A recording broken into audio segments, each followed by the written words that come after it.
Join Stella Academy, Goa's best coaching for IIT, JEE and medical exam preparation. Register today for Stellar Talent Search exam. Admissions are open for repeaters medical batch for NEET 2021. Goa has seen a complete alteration to its environment, society, economy, healthcare, industries, future and our children. Day by day, the government governs in a manner that seems less like a state but more like a puppet following direction against the will and the aspirations of its people. To date, Goa has lost 2,570 of our beloved Goans, while our state recorded over 1,53,000 cases since the pandemic hit first. We currently have over 15,000 active cases and are still dealing with an acute shortage of beds, limited oxygen supply, rationed medicines, overwhelmed health workers, and no drive to vaccinate our people. Our government has misplaced its priorities in battling the pandemic and has taken every step to further implicate more suffering on Goans. The government has been able to achieve what it couldn't do for tourism promotion. That is, to make Goa an attractive, safe and quality tourist destination.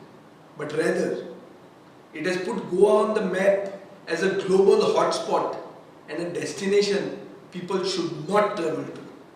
It's very unfortunate. Just a few months ago, the government wanted to place an unwanted railway track through our biodiverse Malay forests. It repeatedly went against the voices and cries of our fellow Goemkars.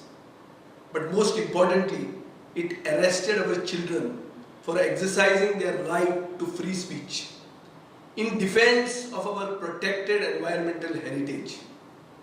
And speaking of heritage, the government constantly puts our unique culture and heritage in harm's way of heightened development and insensitive policies that put Goan at risk of completely losing their sense of identity. To sustain our way of life, to sustain our economy and sustain our people, we need to recover from the mess of COVID-19 and immediately equip all Goemkars with the skill to take their lives forward, capability. We are confident that we can take Goa forward. Today, I want us to remember the 34 years that have passed, and I want us to learn from the lessons and mistakes we all have made. But I urge you and all Goemkars to look ahead to a future that incorporates your vision and your aspiration.